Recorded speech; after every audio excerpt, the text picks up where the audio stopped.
Assalamualaikum warahmatullahi wabarakatuh. Om Swastiastu. Selamat siang semuanya. Shalom, nama budaya, dan salam kebajikan. Sebelumnya perkenalkan, nama saya Umrah Mutia dengan NPM 202331212221. Jadi di sini saya dari kelompok 12. Kelompok saya beranggotakan 3 orang.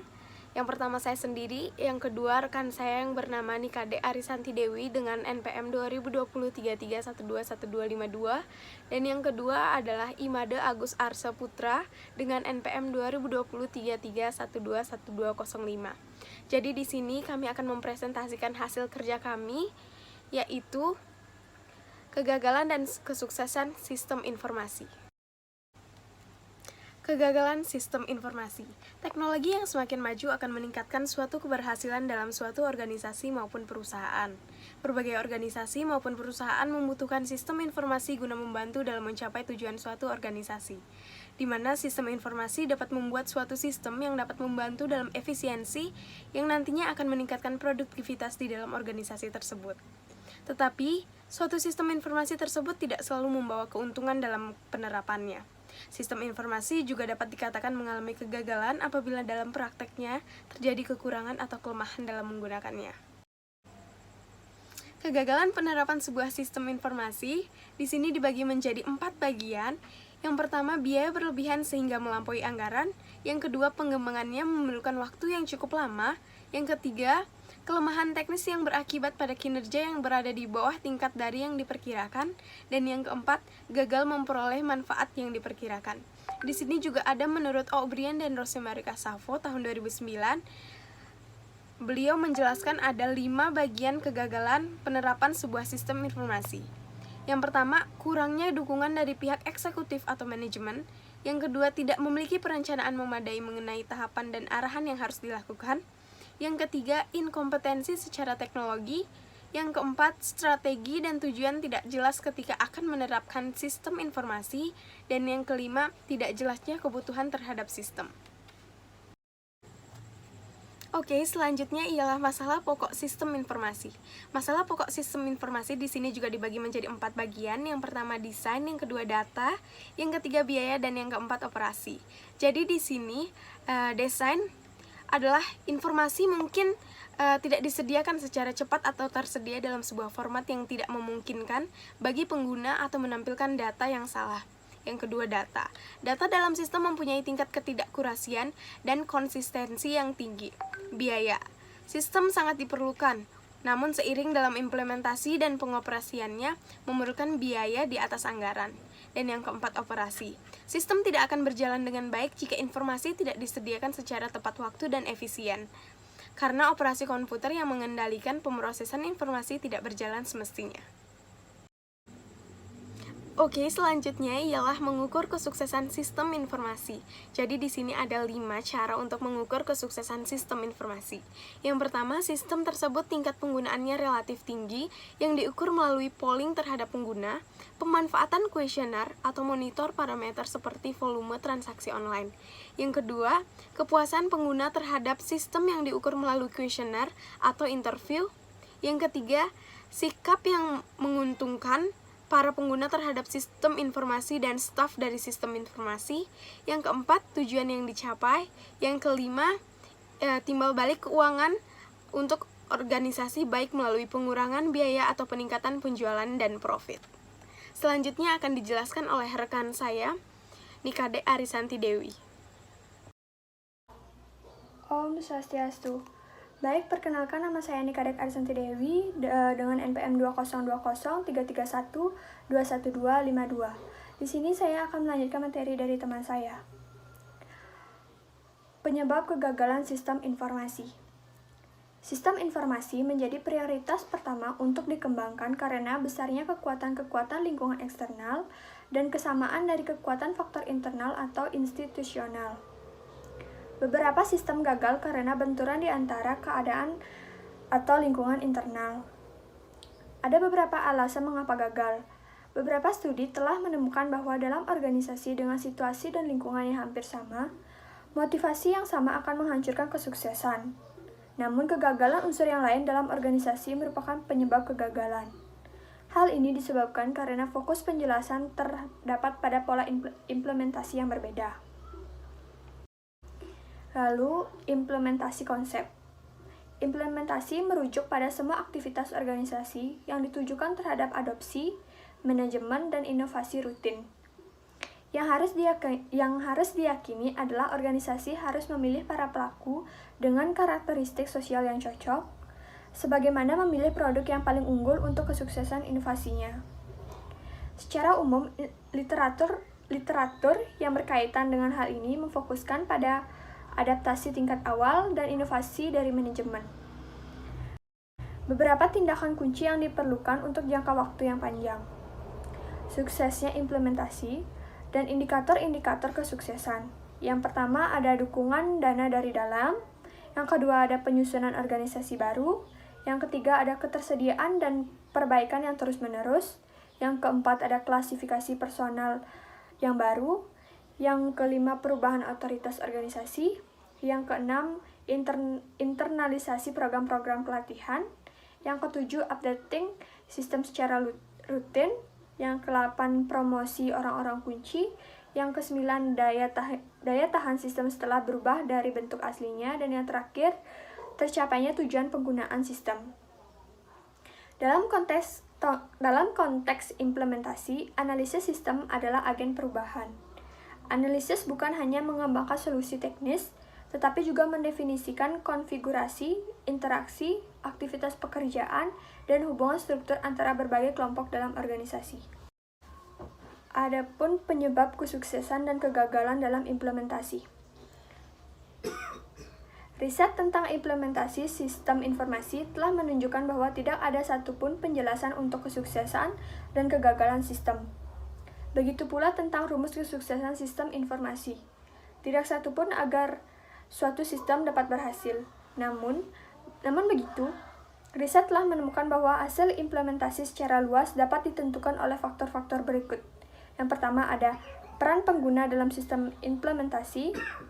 Yang kedua ada tingkat dukungan manajemen bagi upaya implementasi. Yang ketiga ada tingkat kompleksitas dan resiko implementasi proyek. Yang keempat ada kualitas manajemen dalam proses implementasi. Berikut penjelasan dari faktor-faktor di atas. Yang pertama ada keterlibatan dan pengaruh pengguna. Keterlibatan dalam desain atau operasi sistem informasi mempunyai beberapa hasil yang positif. Pertama, jika pengguna terlebih secara mendalam dalam desain sistem, ia akan memiliki kesempatan untuk mengadopsi sistem menurut prioritas dan kebutuhan bisnis, dan lebih banyak kesempatan untuk mengontrol hasil. Kedua, pengguna berkecenderungan untuk lebih bereaksi positif terhadap sistem karena mereka merupakan partisipan aktif dalam proses perubahan itu sendiri. Kesenjangan komunikasi antara pengguna dan dengan perancang sistem informasi, hubungan antara konsultan dengan klien secara tradisional merupakan bidang masalah dalam upaya sistem informasi. Pengguna dan spesialis sistem informasi cenderung mempunyai perbedaan dalam latar belakang, kepentingan, dan prioritas. Inilah yang sering dikatakan sebagai kesenjangan komunikasi antara pengguna dan desainer. Perbedaan ini akan menyebabkan adanya perbedaan loyalitas organisasi, pendekatan dan pemecahan masalah, dan referensi. Lalu ada dukungan manajemen. Jika sebuah proyek sistem informasi mendapat dukungan serta persetujuan dari manajemen di semua level, sepertinya akan dipersiapkan positif baik oleh pengguna maupun staf pelayanan teknis informasi. Dukungan manajemen juga akan meyakinkan bahwa proyek sistem akan menerima cukup dana serta sumber daya lain untuk meraih kesuksesan. Lalu, tingkat kompleksitas dan risiko. Beberapa proyek pengembangan sistem terdapat kecenderungan gagal karena sistem tersebut mengandung tingkat risiko yang tinggi dibandingkan yang lain. Para peneliti telah mengidentifikasikan 4 faktor kunci yang mempengaruhi tingkat risiko proyek, yaitu yang pertama ada ukuran proyek. Semakin besar proyek, semakin besar pula risikonya. Struktur proyek. Beberapa proyek struktur lebih tinggi dibanding yang lain. Persyaratan-persyaratan jelas dan lugas sehingga output output dan proses dapat secara mudah untuk ditemukan. Yang ketiga ada pengalaman dengan teknologi. Resiko proyek akan meningkat jika tim proyek dan staf sistem informasi kurang memiliki keahlian teknis. Semakin tinggi tingkat resiko, semakin tinggi pula usaha implementasi yang akan gagal. Yang keempat ada manajemen proses implementasi. Konflik dan ketidakpastian dalam implementasi proyek dikelola dan diorganisasikan dengan cara yang tidak sempurna. Sistem pengembangan proyek tanpa manajemen yang tepat besar kemungkinan akan membawa konsekuensi kerugian sebagai berikut. Yang pertama ada biaya yang berlebihan sehingga melampaui anggaran. Yang kedua, melampaui waktu yang telah diperkirakan. Yang ketiga, kelemahan teknis yang berakibat pada kinerja yang berada di bawah tingkat dari yang diperkirakan. Dan yang terakhir, gagal dalam memperoleh manfaat yang diperkirakan. Sekian materi yang dapat saya sampaikan. Materi selanjutnya akan disampaikan oleh teman saya. Terima kasih. Om Swastiastu, terima kasih atas waktu yang telah diberikan. Sebelumnya perkenalkan, nama saya Madigus Arsaputra dengan NPM 2020332121205. Pada kali ini saya akan melanjutkan materi selanjutnya, yaitu mengenai tentang implementasi sistem informasi. Implementasi itu bisa diartikan sebagai proses untuk memastikan terlaksananya suatu kebijakan dan tercapainya kebijakan tersebut. Bisa diartikan juga sebagai pelaksanaan atau penerapan. Tahap implementasi sistem merupakan tahap meletakkan sistem supaya siap untuk dioperasikan. Tahap ini termasuk juga kegiatan menulis kode program jika tidak digunakan paket perangkat lunak aplikasi. Implementasi sistem mempunyai 4 tahap, yaitu yang pertama, membuat dan menguji basis data dan jaringan. Penerapan sistem yang baru atau perbaikan sistem dibuat pada basis data dan jaringan yang telah ada. Jika penerapan sistem yang baru memerlukan basis data dan jaringan yang baru atau dimodifikasi, maka sistem yang baru ini biasanya harus diimplementasikan sebelum pemasangan program komputer. Yang kedua yaitu membuat dan menguji program. Merupakan tahap pertama untuk siklus pengembangan sistem yang spesifik bagi programmer.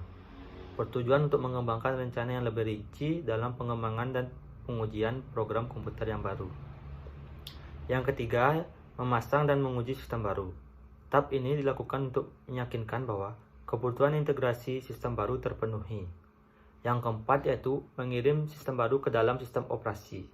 Dan yang kelima, tujuan tahap ini adalah untuk mengubah secara perlahan-lahan sistem lama menjadi sistem baru, sehingga perlu dilakukan pemasangan basis data yang akan digunakan pada sistem baru. Selain itu, sistem informasi memegang peranan yang cukup penting dalam bisnis. Adapun peranan dan fungsi utama dari sistem informasi adalah yang pertama yaitu mendukung operasi bisnis.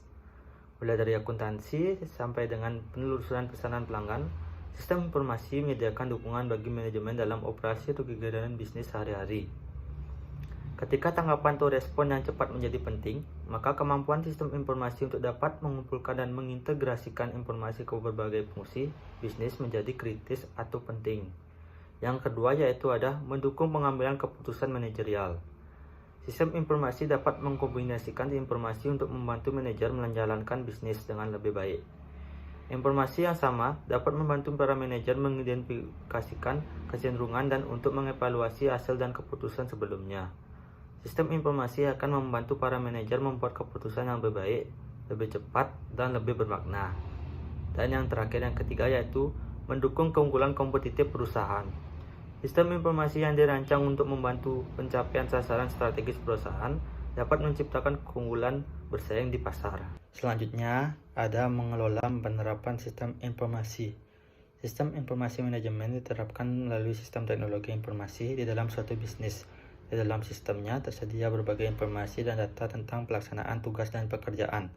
Kemudian, sistem informasi manajemen akan mengelola dan menyatukan semua informasi beserta data tersebut, yang nantinya digunakan oleh pihak manajemen untuk mengambil keputusan dalam mencapai tujuan organisasi.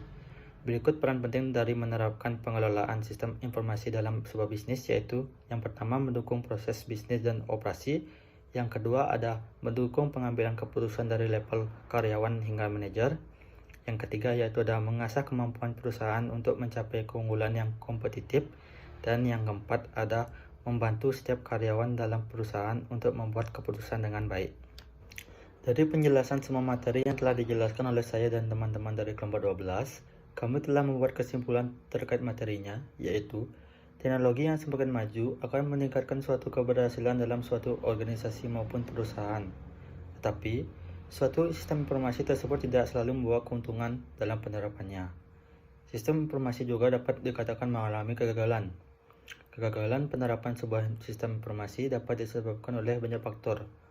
Masalah dari sistem informasi ini bukan hanya dari faktor teknikal dari sistem informasi tersebut saja, tetapi juga masalah yang bersifat non-teknikal, yang sebagian besar berasal dari faktor-faktor organisasi seperti desain, data, biaya, dan operasi.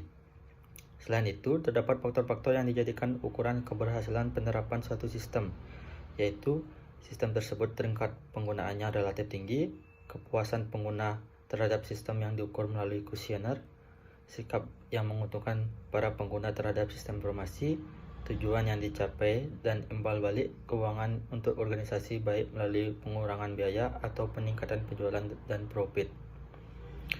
Implementasi merujuk pada semua aktivitas organisasi yang ditujukan terhadap adopsi, manajemen, dan inovasi rutin. Hasil implementasi secara luas dapat ditentukan oleh faktor-faktor berikut. Ada peranan penggunaan dalam proses implementasi, tingkat dukungan manajemen bagi upaya implementasi, tingkat kompleksitas dan risiko implementasi proyek, dan kualitas manajemen dalam proses implementasi. Implementasi sistem punya 4 tahap, yaitu membuat dan menguji basis data dan jaringan, membuat dan menguji program, memasang dan menguji sistem baru, mengirim sistem baru ke dalam sistem operasi, dan tujuan tahap ini adalah untuk mengubah secara perlahan-lahan sistem lama menjadi sistem baru. Selain itu, terdapat peranan penting dari menerapkan pengelolaan sistem informasi dalam sebuah bisnis, yaitu mendukung proses bisnis dan operasi, mendukung pengambilan keputusan dari level karyawan hingga manajer, mengasah kemampuan perusahaan untuk mencapai keunggulan yang kompetitif, dan membantu setiap karyawan dalam perusahaan untuk membuat keputusan yang baik. Selanjutnya yaitu saran. Saran kami yaitu peluang untuk keberhasilannya sebuah sistem dapat ditinggalkan melalui antisipasi masalah-masalah implementasi yang mungkin terjadi dan menerapkan strategi koreksi yang paling tepat. Berbagai manajemen proyek, penentuan kebutuhan, dan metodologi perencanaan dikembangkan untuk masalah yang spesifik. Strategi juga telah diformulasikan untuk memastikan bahwa pengguna memainkan peran yang tepat pada keseluruhan periode implementasi dan untuk mengelola proses perubahan organisasi. Oke, sekian dari penjelasan materi kelompok kami. Lebih dan kurangnya kami mohon maaf. Yang benar hanya datang dari Tuhan, yang salah datang dari diri pribadi kami sendiri. Terima kasih atas waktunya. Dan untuk yang ingin bertanya, yaitu kelompok 13, silahkan bertanya pada grup chat WhatsApp yang telah disediakan. Sekian dari kami. Wassalamualaikum warahmatullahi wabarakatuh. Om Santi Santi Santi Om.